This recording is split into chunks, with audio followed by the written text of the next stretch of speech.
निघून गेलेली लाट माघारी येऊ शकत नाही आणि गेलेली घटका पुन्हा परत येऊ शकत नाही. काय जीवनातील आमची वाटचाल फक्त पुढेच जाणारी आहे ना?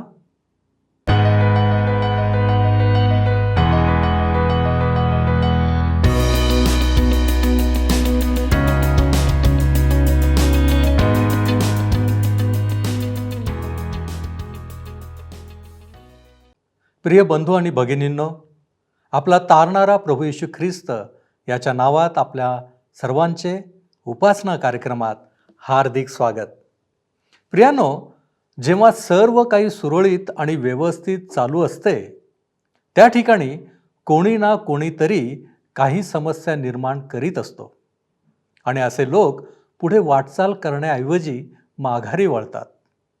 मागील कार्यक्रमात आपण हनन्या याने कशी लबाडी केली हे पाहिले होते.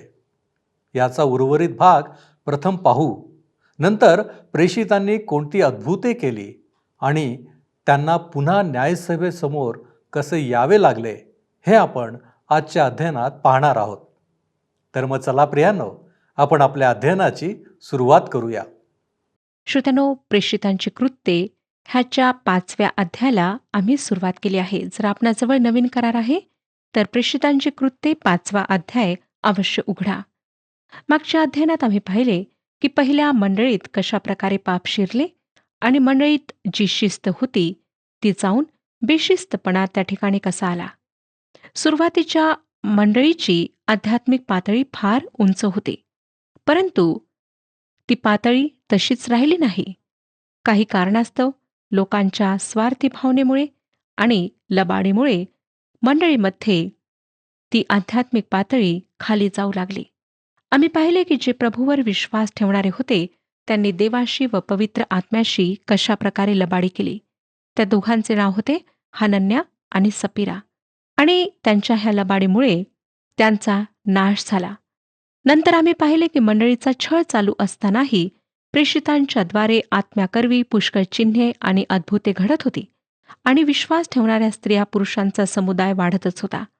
प्रेषितांच्याद्वारे पुष्कळ आजारी लोक आणि भूतग्रस्त बरे होत होते. आजच्या अध्ययनात देवाच्या सेवकांचा पुन्हा छळ होतो हे आम्ही पाहणार आहोत. देवाचे पवित्र आत्म्याद्वारे मार्गदर्शन, दुष्ट लोकांच्या हातून प्रेषितांची सुटका ह्याविषयी हा अध्याय पुढे आम्हाला सांगतो. 5वा अध्याय, पुढची वचने वाचूया. 5वा अध्याय 7 ते 11 वचने. मग असे झाले की सुमारे 3 तासांनी त्याची बायको आत आली. तेव्हा झालेले वर्तमान तिला समजले नव्हते. पेत्र तिला म्हणाला, मला सांग, एवढ्यालाच तुम्ही जमीन विकली काय? तिने उत्तर दिले, होय, एवढ्यालाच. पेत्र तिला म्हणाला, प्रभूच्या आत्म्याची परीक्षा पाहण्यास तुम्ही संगनमत का केले? पहा, ज्यांनी तुझ्या नवऱ्याला पुरले त्यांचे पाय दाराशीच आहेत, ते तुलाही उचलून बाहेर नेतील. तेव्हा लागलेच तिने त्याच्या पायाजवळ पडून प्राण सोडला आणि तरुणांनी आत येऊन तिला मेलेले पाहिले व बाहेर नेऊन तिच्या नवऱ्याजवळ पुरले. ह्यावरून सर्व मंडळीला व हे ऐकणाऱ्या सर्वांना मोठे भय वाटले. श्रोत्यानो, ह्या ठिकाणी आम्हाला 2 गोष्टी पाहायला मिळतात. एक तर त्यांच्या जीवनातील लबाडी, खोटेपणा. मंडळीमध्ये जेव्हा लोकांच्या जीवनात अशा प्रकारचा खोटेपणा होता तेव्हा परमेश्वराने त्याशी समझोता केला नाही, तडजोड केली नाही, परंतु त्याच क्षणी त्यांना शिक्षा मिळाली, कारण त्यांनी पवित्र आत्म्याशी खोटेपणा केला होता. त्यावेळेला ह्या लोकांचा जो आध्यात्मिक स्तर होता तो फार उच्च होता. तशाच प्रकारे ह्यांच्या जीवनातील पवित्रपणा आम्हाला दिसतो. श्रोत्यानो, ज्यावेळेला ह्या लोकांनी अशा प्रकारची वागणूक केली तेव्हा परमेश्वराने कशाही प्रकारे तडजोड न करता त्याच क्षणी त्यांना शिक्षा केली. तोच परमेश्वर आज सुद्धा आमचा परमेश्वर आहे. तो पवित्र आहे आणि तो कशाही प्रकारे पाप सहन करत नाही. परंतु फक्त प्रभू येशू ख्रिस्ताच्या प्रेमामुळे आणि कृपेमुळे आज आम्हाला अशा प्रकारची शिक्षा मिळत नाही.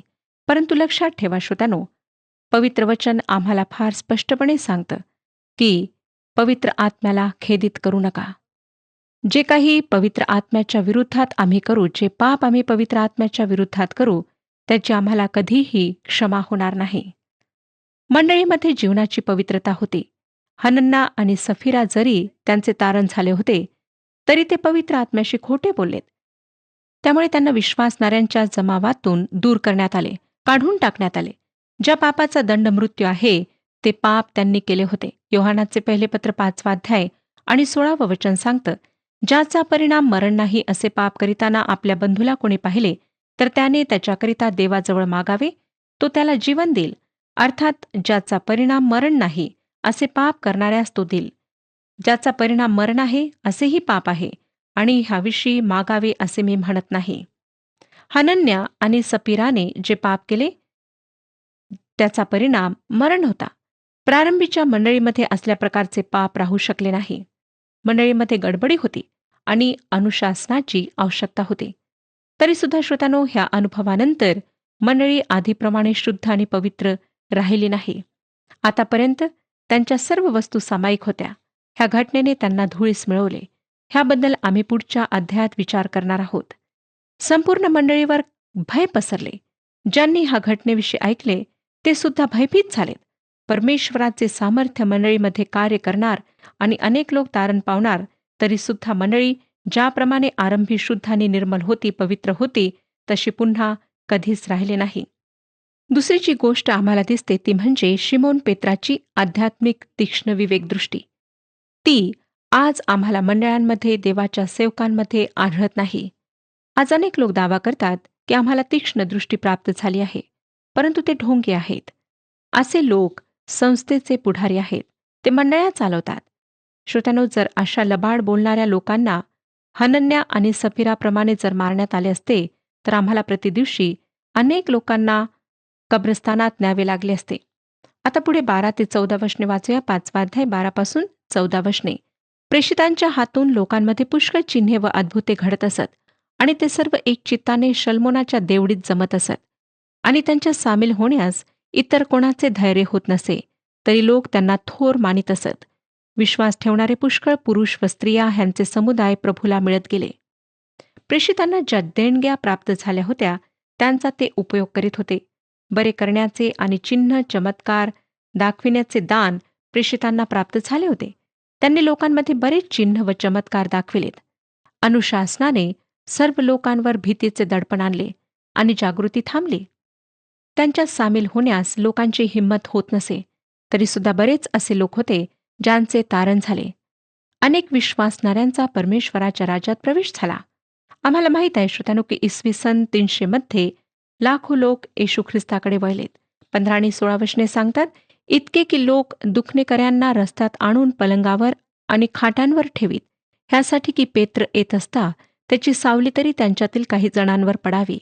आणखी यरुश्लेमेच्या आसपासच्या चहूकडल्या गावातून लोक समुदाय दुखणेकऱ्यांना व अशुद्ध आत्म्यांनी पीडलेल्यांना घेऊन तेथे येत असत आणि ते सर्व बरे होत असत. मी आजच्या आधुनिक विश्वासाद्वारे आरोग्य ह्याच्याशी तुलना करू काय?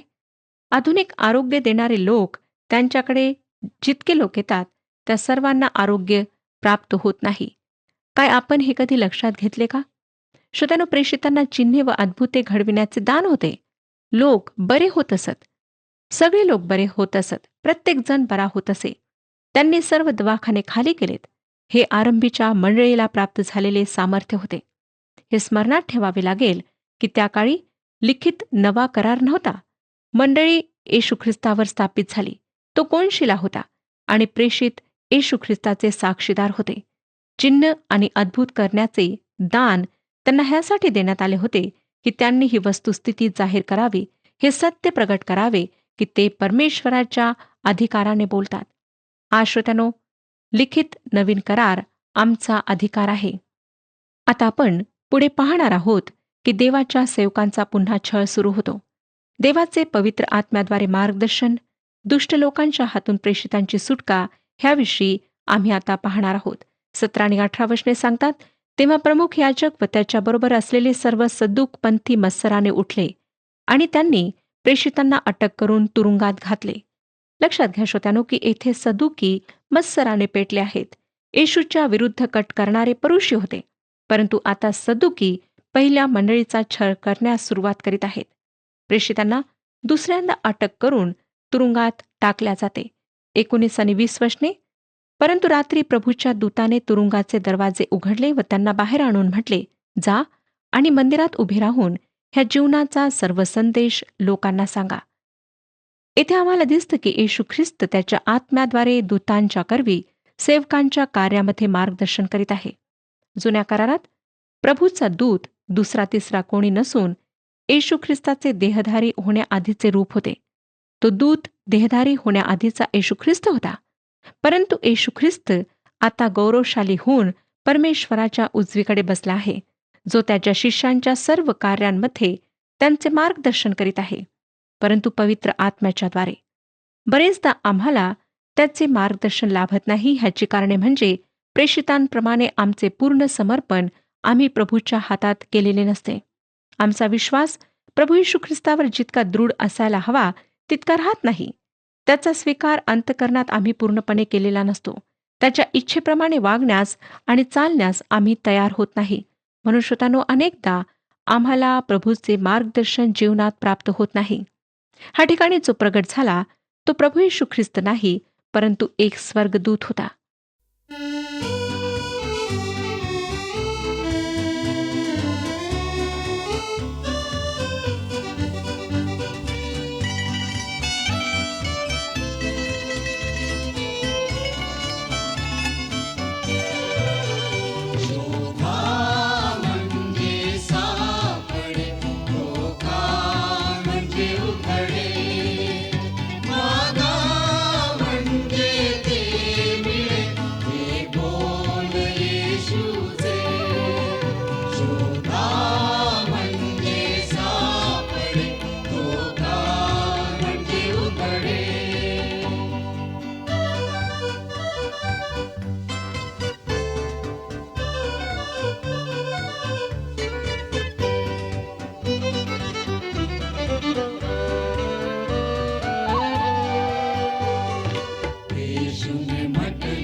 एकवीस ते 23 वचने आम्हाला सांगतात, हे ऐकून उजाडताच ते मंदिरामध्ये जाऊन शिक्षण देऊ लागले.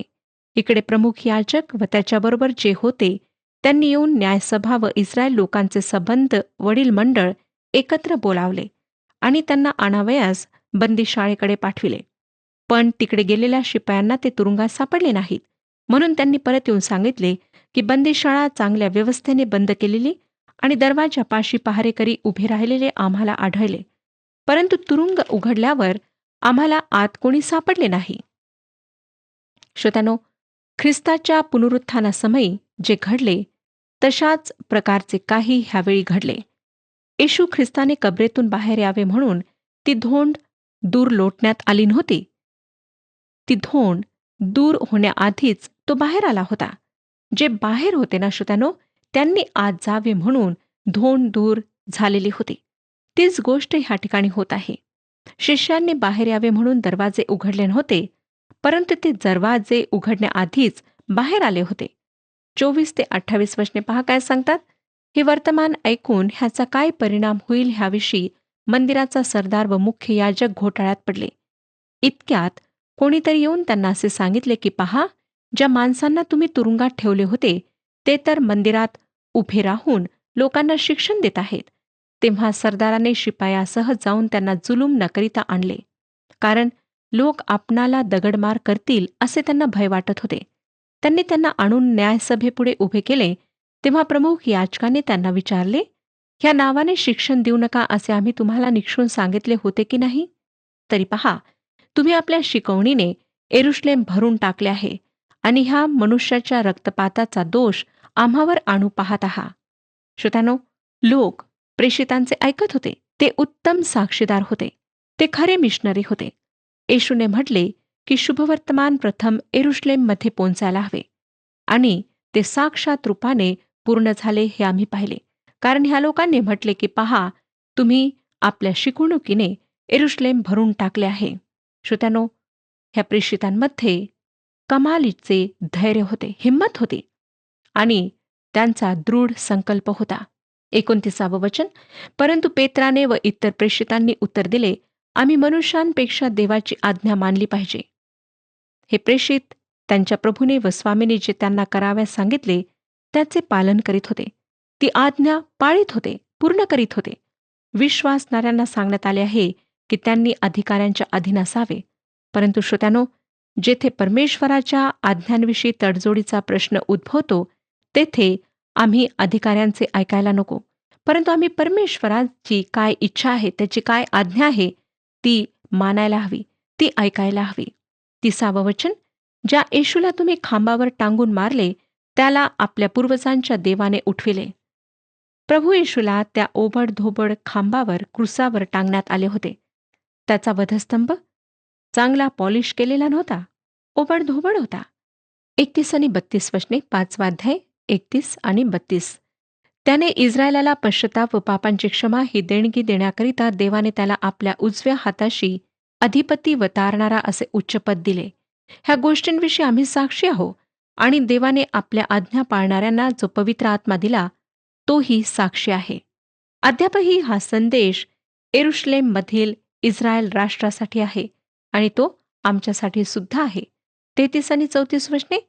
हे ऐकून ते चिडून गेले आणि त्यांना जीवे मारण्याचा विचार करू लागले. परंतु सर्व लोकांनी प्रतिष्ठित मानलेला गमलिएल नावाचा एक परुषी शास्त्राध्यापक होता. त्यांनी न्यायसभेत उभे राहून त्या माणसांना थोडा वेळ बाहेर पाठविण्यास सांगितले.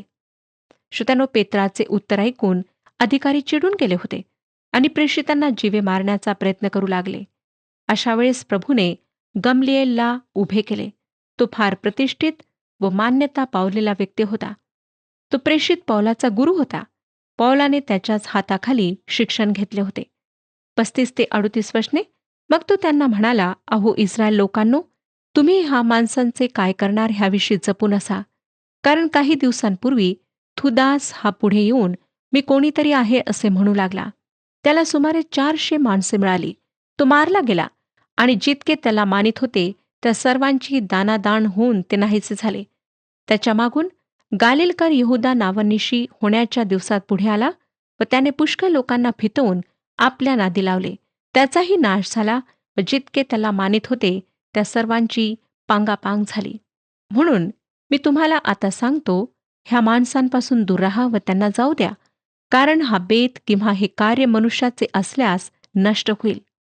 तो सांगतो की ह्या लोकांप्रमाणे येशूचे व त्यांच्या शिष्यांचे होईल जर ते स्वतःहून हे कार्य करीत आहेत. परंतु जर हे परमेश्वरापासून आहे तर तुम्ही काहीच करू शकणार नाही, परंतु तुम्ही मात्र देवाचे विरोधी ठराल. 39व्या वचनात तो म्हणतो, परंतु ते देवाचे असल्यास तुम्हाला ते नष्ट करिता यावयाचे नाही. तुम्ही मात्र देवाचे विरोधी ठराल. हा फार बुद्धिमानीचा सल्ला गमलिएलने दिला होता. 40वे वचन. तेव्हा त्यांनी त्याचे सांगणे मान्य केले. त्यांनी प्रेषितांना बोलावून त्यांना मारहाण केली आणि येशूच्या नावाने बोलू नका अशी ताकीद देऊन त्यांना सोडून दिले. श्रोत्यानो, जर हे प्रेषित निर्दोष होते तर त्यांनी त्यांना जाऊ द्यायला हवे होते, आणि जर अपराधी होते तर त्यांना शिक्षा द्यायला हवी होती. त्यांना मारून सोडून देणे एक पळवाट होती. त्यांनी गमलिएलच्या सल्ल्याला अधिक काळजीपूर्वक ऐकायला हवे होते. परंतु आम्हाला दिसतं की त्यांनी त्याचा सल्ला तर मानला, परंतु त्यांना मार देऊन आणि त्यांना ताकीद देऊन सोडून दिले. 41 आणि 42 वचने पुढे. ते तर त्या नावासाठी आपण अपमानास पात्र ठरविण्यात आलो म्हणून आनंद करीत न्यायसभेपुढून निघून गेले आणि दररोज मंदिरात व घरोघर शिकविण्याचे व येशू हाच ख्रिस्त आहे ही सुवार्ता गाजविण्याचे त्यांनी सोडले नाही. श्रोत्यानो, खरोखर त्यांची हिंमत आणि त्यांचा दृढ निश्चय ह्याची मी दाद देते. हे प्रेषित फार अद्भुत लोक होते. प्रभू येशूमुळे त्यांचा छळ होत आहे, त्यांना त्रास सहन करावा लागत आहे म्हणून ते फार आनंदात होते. त्यांनी प्रभू येशूविषयी शिकवणे आणि घोषणा करणे बंद केले नाही, परंतु अधिक जोमाने पुढे सुरू ठेवले. श्रोत्यानो, शुभवर्तमान काय आहे? एक व्यक्ती अर्थात प्रभू येशू ख्रिस्त आहे. प्रभू येशू ख्रिस्त संपूर्ण मानवजातीला ज्यात तुम्ही व मी सम्मिलित आहोत पापापासून सोडविण्याकरिता ह्या जगात आला. आम्हाला पापांची क्षमा आणि आत्मिक शांती देण्याकरिता त्याने वधस्तंभावर स्वतःचा प्राण दिला. आमचा आणि परमेश्वराचा संबंध स्थापित व्हावा म्हणून त्याने मध्यस्थी केली. जर तो ह्या पृथ्वीवर आला नसता, त्याने आपले समर्पण त्या वधस्तंभावर केले नसते, तर तुमचा आणि माझा परमेश्वराशी जो संबंध तुटला होता तो कधीच जुळला नसता. आम्ही परमेश्वराला पिता आणि अब्बा म्हणून हाक मारू शकलो नसतो. फक्त प्रभू येशू ख्रिस्ताच्या त्या महान बलिदानामुळे हे शक्य झाले आहे. श्रोत्यानो, आमच्याकरिता त्याने स्वर्गाचे द्वार उघडले आहे. नाहीतर स्वर्गामध्ये आमचा प्रवेश अशक्य, अगदी अशक्य कोटीतली गोष्ट होती. मी आज आपणाला विचारू इच्छिते की काय हा प्रभू येशू ख्रिस्त आपल्या जीवनात आहे? काय आपण त्याच्यावर विश्वास ठेवता? जर विश्वास ठेवता तर ह्या प्रेषितांप्रमाणे उठून जोमाने, धैर्याने, हिमतीने त्याची साक्ष द्या. इतरांना हे शुभवर्तमान सांगा. बऱ्याच लोकांशी जेव्हा मी बोलते तेव्हा बोलता बोलता ते म्हणून जातात की आमचा तर येशू ख्रिस्तावर विश्वास आहे. परंतु जर त्यांना साक्ष द्यायला लावली तर ते म्हणतात की नाही, आमचा विश्वास आमच्यापर्यंतच आहे. आम्ही तो उघड करू शकत नाही, कारण आम्हाला शेजाऱ्यांची, नातेवाईकांची, समाजातील लोकांची भीती वाटते. श्रोत्यानो, जर आपला विश्वास असा कमकुवत आहे तर मग काहीतरी गडबड आहे. अजूनही आपण आपले पूर्ण समर्पण त्याच्याकरिता केलेले नाही. अशा प्रकारचे समर्पण परमेश्वर मान्य करीत नाही, हे लक्षात घ्या. काय आपण त्याच्यावर विश्वास ठेवला आहे तर त्याच्याविषयीचा संदेश लोकांना देत आहात? अनेक लोक अंधकारात आहेत. अनेक लोक ह्या जगामध्ये पापाच्या गर्तेत आहेत आणि नाश होत आहेत. काय अशांना वाचविण्याकरिता आपण पुढे येणार आहात? त्यांच्यापर्यंत संदेश पोहोचवण्याकरिता आपलं संपूर्ण देण्याकरिता आपण तयार आहात? श्रोत्यानो, त्याकरिता त्यागाची आवश्यकता आहे.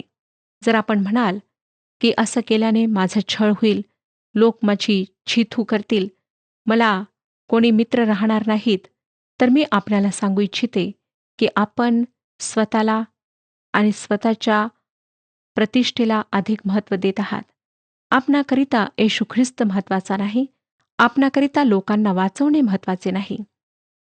परमेश्वर आज आपणावर दृष्टी ठेवून आहे.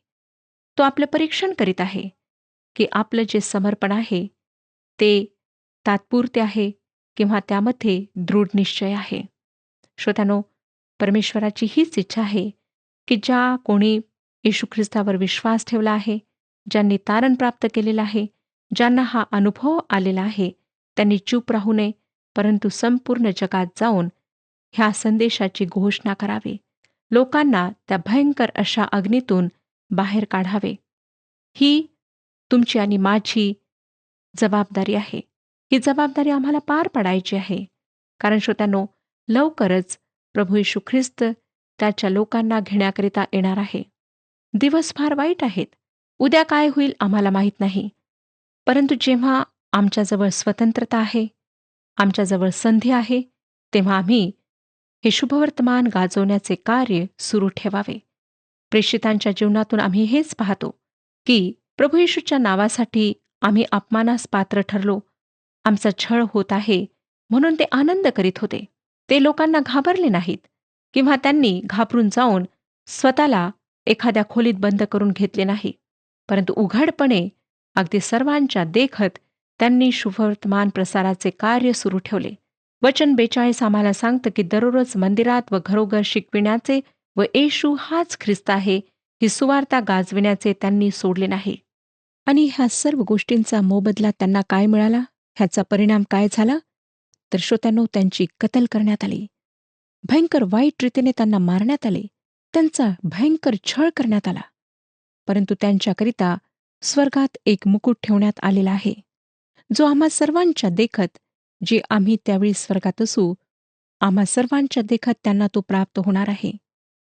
परमेश्वराजवळ प्रार्थना करूया की प्रभू, तू प्रेषितांप्रमाणे आम्हाला हिम्मत आणि साहस पुरव, जेणेकरून आम्ही तुझे गौरव करावे, तुझी सेवा करावी आणि आमच्या जीवनाच्याद्वारे तुझे गौरव व्हावे. परमेश्वर ह्या विषयात आपले मार्गदर्शन करू आणि आपणाला आशीर्वाद देऊ. हा कार्यक्रम आपणास आवडला काय? आता आम्हाला एक मिस कॉल करा आणि आपण पुढील विजेता होऊ शकता.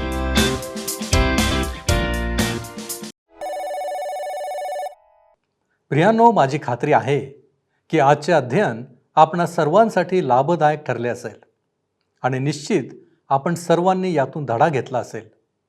आमच्याकडून संपूर्ण समर्पणाची अपेक्षा परमेश्वर करीत असतो. विश्वासणाऱ्यांवर संकटे येतीलच, परंतु त्यामुळे आम्ही थांबणे योग्य होणार नाही. नाश होणाऱ्या लोकांना वाचविणे ही देवाची इच्छा आहे. काय आपण हे जाणले आहे? काय आम्ही आमचा खारीचा वाटा किंवा योगदान देण्यासाठी तयार आहात?